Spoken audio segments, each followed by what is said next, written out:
এটা দামি জিনিস, এটা পরে দিলে হয় না। এটাকে মেথি পাতা বলে, বাংলার ধোকা।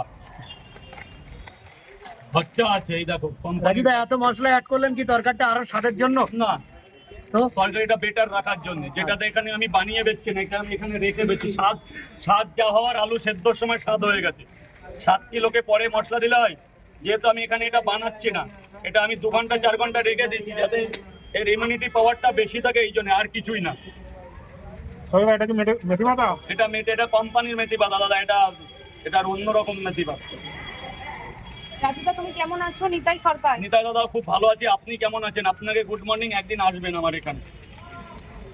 এবার তরকারিটা থাকবে, বুঝলা?